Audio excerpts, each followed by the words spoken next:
This is Sky One, a part of the British Sky Broadcasting Network.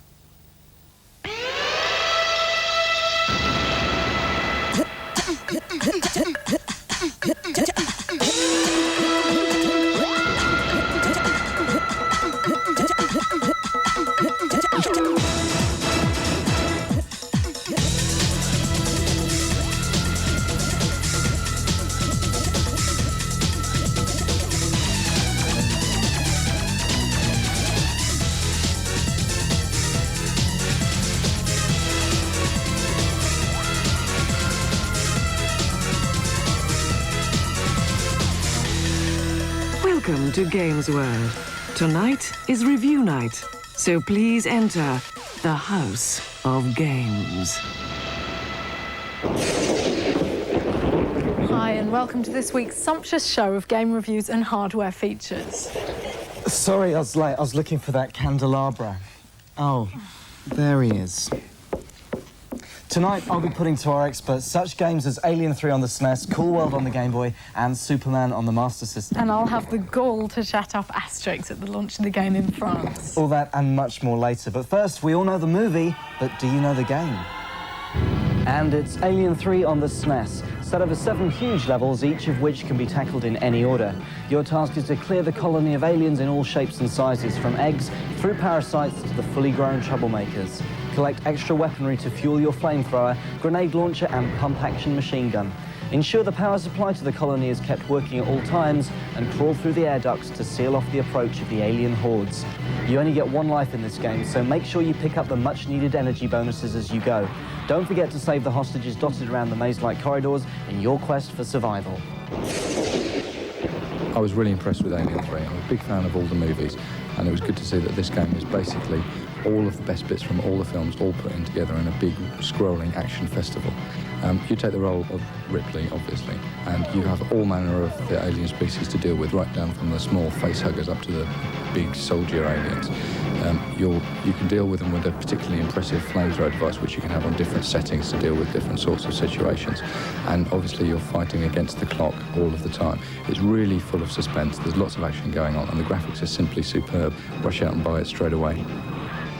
Aliens 3, I thought, was a particularly good platform game. It's got very good graphics, and you've got lots of missions to complete. You've got a lot of variables in the game, so it's very playable, and a lot of opportunity to change the game you're playing, so you won't get bored with it. When the game actually starts, the first thing you notice is that everything looks really smooth. The animation is really smooth. All the graphics are finely detailed. The SNES version of the game had a lot to live up to after the Mega Drive version, but it's way surpassed it in my opinion. The only problem that I would find with it is that Ripley is a bit floaty when she's jumping around, which leads to some frustration when you're trying to get onto a small platform or whatever. But apart from that, it's really rewarding. I'm going to give Alien 3 9 out of 10. I'll give Aliens an 8 out of 10. I thought it was a particularly good platform game. I'll give it 8 out of 10. Alien 3 on the SNES, what can I say? It's even better than the Mega Drive version, and that's saying something. Probe have done a fantastic job, and I urge all you SNES owners to go and buy it now. Anyway, moving on. Hey, whoa, hold on a minute.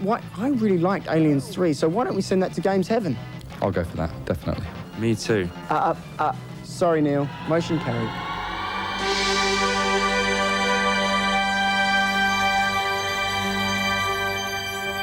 Maastricht or no Maastricht, we decided to visit our French cousins. Infogrames has fixed it with Getafix and created some magic to trap Asterix within the confines of a Game Boy screen. We spent the day at Asterix theme park to find out what it was all about. Bonjour, my name's Beverly Garden from Infogrames, and we're all here at the Asterix Park in Paris to launch the Nintendo version of Asterix the Gaul. Asterix and I are just going to go off and have some magic potions.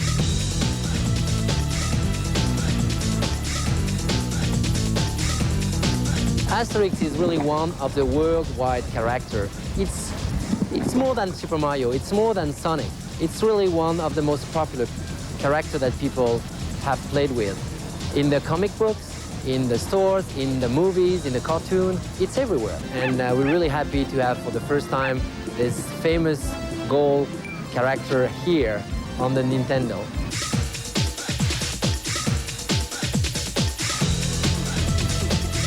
Generally quite a good day out until about 10 minutes ago. Come here to see the new Asterix games from Infogrames, both of which look pretty good. A bit Super Mario if you ask me, but I think they'll do pretty well. Nice image, nice games, good platforming action, should do well. As regards the park, bit too damp for my liking. There's been a lot said about these launch days, like they affect journalists' opinions of the game, and no, not at all. If the game's no good, we'll say it's no good, regardless. The action is basically a platform-based beat-em-up. You walk along and you whack a few Romans and you've got to find Obelix. It's a really great game and it's really captured the feel of the whole cartoon really well. And I think they'll be really pleased with it. I think it's going to do really well. Hi, I'm Jim Douglas from Games Master Magazine, and I'm having a marvellous day.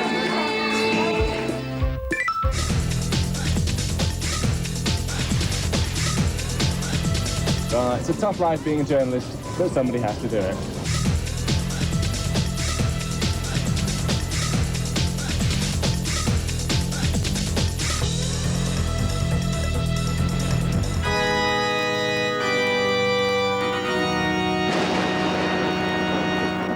After dealing with one heavyweight Obelix, let's experience some more in the form of King of the Monsters on the Mega Drive.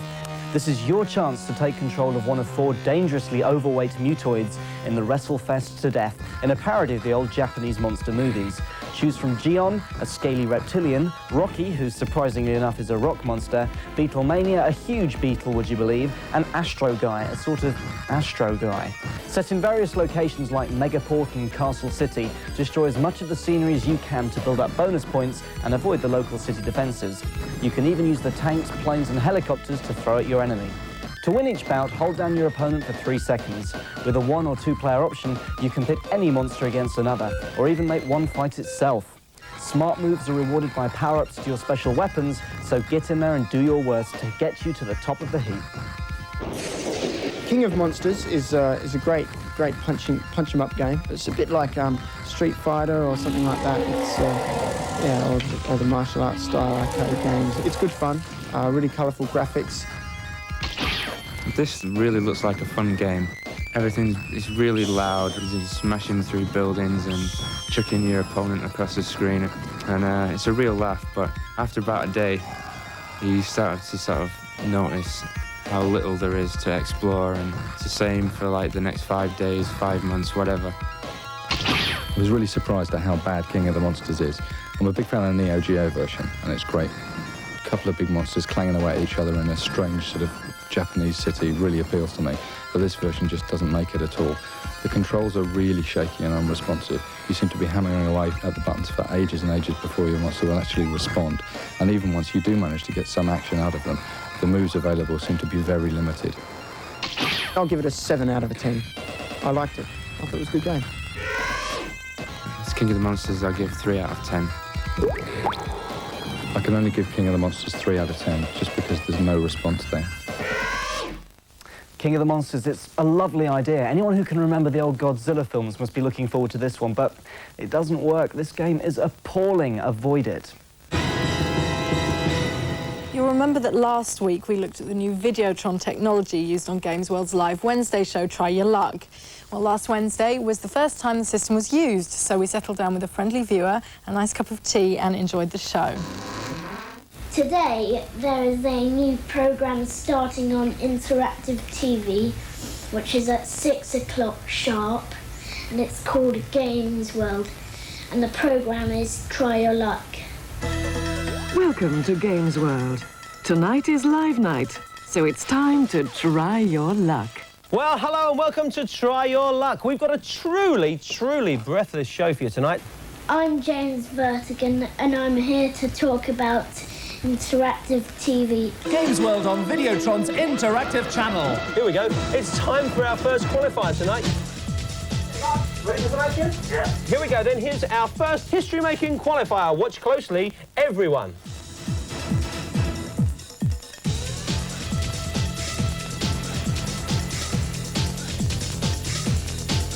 I know how to play it because when I see the 4 boxes on the screen. I just press any of the interactive buttons. No! We got it right!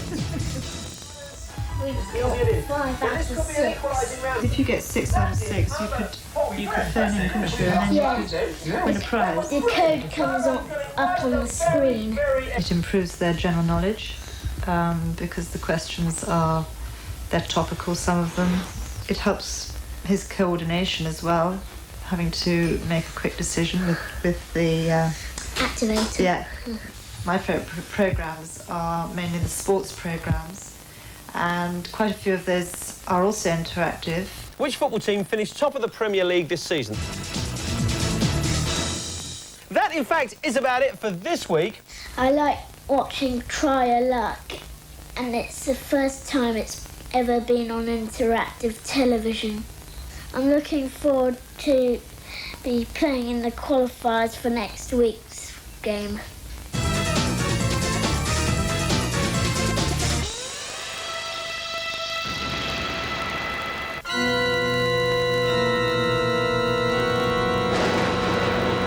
Perhaps we'll soon be able to have interactive reviews. I wonder what you would think of our next game of the evening. And it's Cool World on the Game Boy. Cool World is an animated land created by a cartoonist and is now becoming far too lifelike for the real world's liking. An imbalance between the two worlds is occurring, which could result in a universal explosion. You are Jack Deebs, creator of Cool World, and it's your job to save the world. So over 4 levels, like the school and the comic store, you must spend half your time in the real world and half in Cool World, collecting the offending objects and preventing the explosion. Out to stop you are the Doodles, the animated inhabitants of Cool World. They hope to gain entry into the real world through the warp holes caused by the objects. Shoot the Doodles so that they turn into ink blobs, then suck them up with your pen to destroy them. Collect the hearts to increase your chances of survival in this strange comic strip land. You control a person that seems to be more like one of those characters off the Bank of Scotland adverts rather than an actual video game's hero. He's walking around in lots of levels being attacked by things that look like crackers, and there just doesn't seem to be any point to the game. Your energy gets drained very quickly. You stumble and fall off ledges, you get killed, you lose your life, and you go back to the start of the level with very little sense of purpose and very little sense of achievement once you do actually manage to move through the game. I wouldn't advise anybody goes and purchases this one. I didn't really go much for it, actually, because I thought it was hard to understand and the graphics were a bit hectic and stuff. It wasn't easy to see on the small screen, so I think maybe if it was on a big screen, I'd probably enjoy it a lot more. The sprites are quite small and the play area is quite big. It gives the game the impression of being quite empty. I can only give Cool World 2 out of 10. I'll have to give it a 1 out of 10. Sorry. 2 out of 10. It's unfortunate, but just like the film, Cool World as a game is a big flop, and it's going all the way down to game hell. So, for this week's quiz, Star Wing, Star Wars and X-Wing all sound pretty similar, don't they? Take a look at these 3 clips of the games and see if you can work out which is the odd one out. Answer after the break.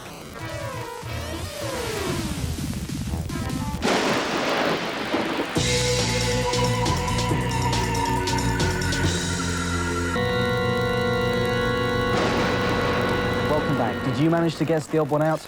They're all great games, so no odd ones out on that score. But if you're a bit of a Force freak, you'll know that Star Wars is obviously based on the film series of the same name, as is X-Wing, while Star Wing is based on something completely different altogether. Superman on the Master System is 4th on our review agenda. The Man of Steel is back in action as Lois Lane is taken hostage by wicked villains. Take charge of Superman in this race against time, set over 5 tough levels in your quest to save your best girl. There are plenty of bad guys to pick up as you chase through the city of Metropolis, the basements of the subway and the caves. Get that far and you might be forgiven for thinking that it's all over, but you'd be wrong. Lois has been whisked away in a rocket to the dreaded starship holding the Earth to ransom. Take on the big boss in the final showdown and save the world, or lose and condemn it to destruction.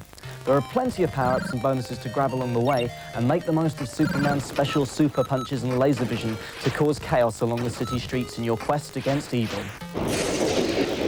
It's another platform game. I didn't really like it. You only get one life, and, well, it's a bit frustrating to play. There's not much more I can say about it. I put it down. I couldn't really enjoy it. Considering that the Master System version of Superman has been put together by Graphgold, one of the best development teams in the country, I can believe how bad it is. There are a few punch moves available to you. You can either punch while you're standing up or punch while you're crouching down. And when you're flying along in the sky, assuming that you've collected enough icons, you can use Superman's X-ray vision to attack the enemies. There's not very much to it.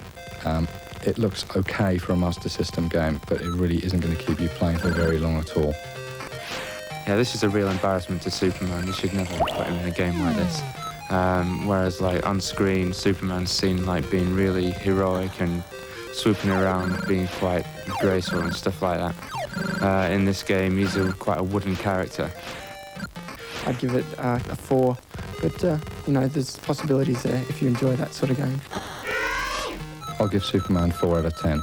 It's okay, but it's nothing to get excited about. 3 out of 10. This is a real disappointment, especially for Superman fans. I think Sega consoles must be made out of kryptonite. Superman never seems to be able to come up with the goods when he's on one of their machines. Man of Steel, man of lint lettuce, more like. Time now for another dose of the latest computer and video game news as we take our weekly dip into the database. First up, it's good news for Mega Drivers everywhere.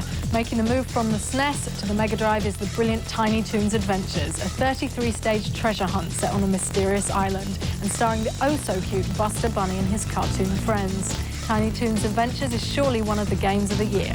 If our Alien 3 review has whetted your appetite, then you'll love this. Soon to be opening in London is the incredible Alien War theme park, a reconstruction of a remote space station where you'll be guided through 14,000 feet of interconnecting tunnels, guided by Marines and chased by all manner of unpleasant aliens.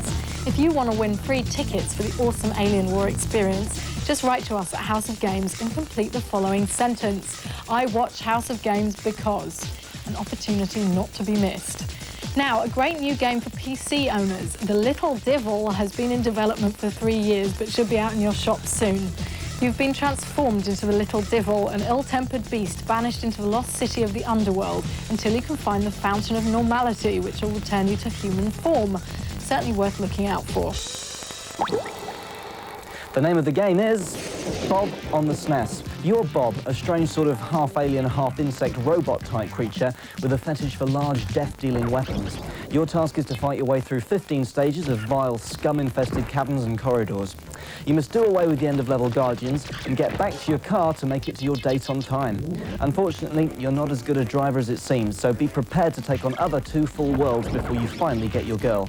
Use the Smart Options screen to scroll through your laser, heat-seeking and flame-throwing weapons.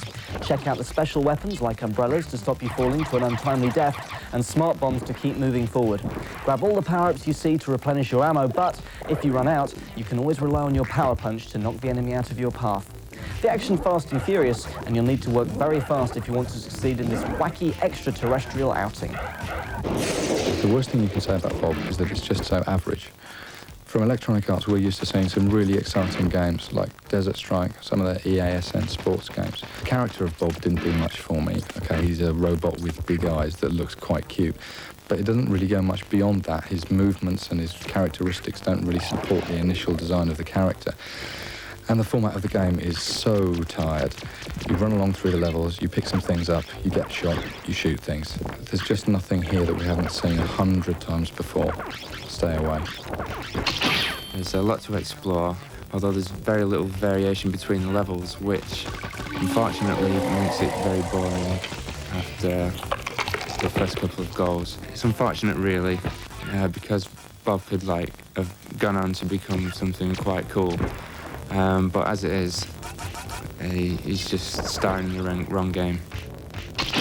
It's got a lot of fun characters, and Bob's this strange alien that lands on another planet. He's very cartoon-like, and when you bump into things, he reacts and sort of goes, "Whoa." Yeah, I thought it was a particularly another good platform game.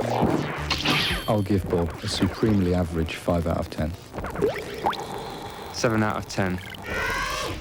I'll give Bob on Super Nintendo a 7 out of 10. I think Jim Douglas said it all. Bob is a very average game from a company which, well, we don't really expect the average from. A shame. With 3DO and the Nintendo CD system still some way off hitting the streets in the UK, Sega's Mega CD has been notching up the sales and looks to be sitting pretty at the cheaper end of the CD games revolution. All that looks set to change, though, with the forthcoming release of the MultiSystem, a 32-bit CD games console being developed by MSU in, of all places, Milton Keynes. We paid a visit to Concrete Cow Country to see just what kind of a punch the MultiSystem's packing.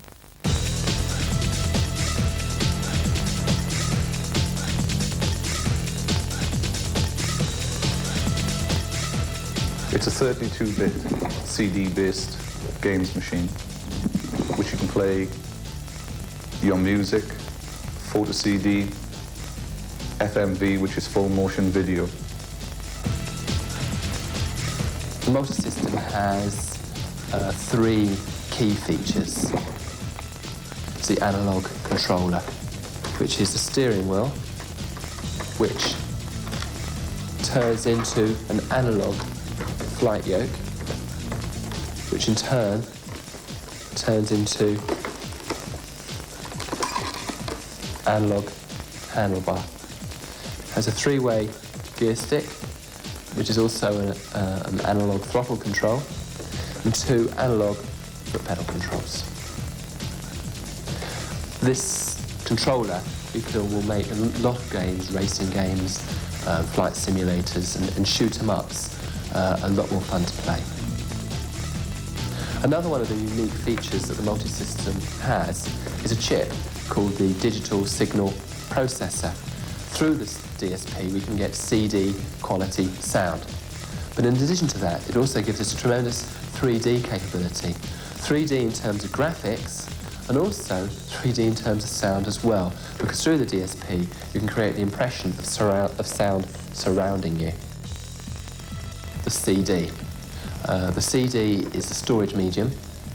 We can hold 640 megabytes of data on the CD. It's what they call a double-speed CD, which means we can pull data off at a very, very fast pace. So we can run CD quality sound and at the same time have what they call full motion video running simultaneously. And when this product is launched, we believe it will be the only product that will have those two features working in sync. At the moment, we are developing 8 titles.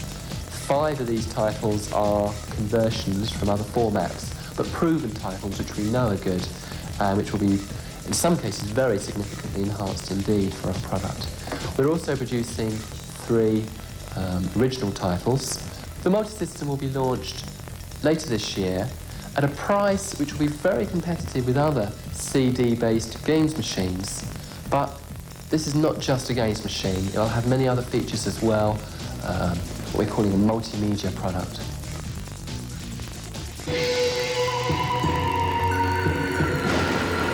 Well, once again, the show's reached its logical conclusion. Please join us next week for more of the latest games and hardware goodies. Good night.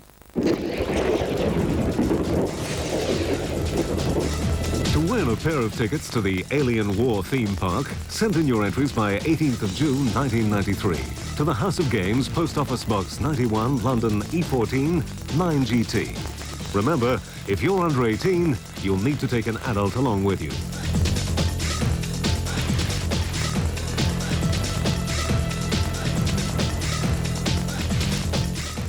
Rescue is back on Sky One screens in half an hour's time, but first, time to catch up on all the latest games taking place in that part of the world called Ye Street. Don't go away.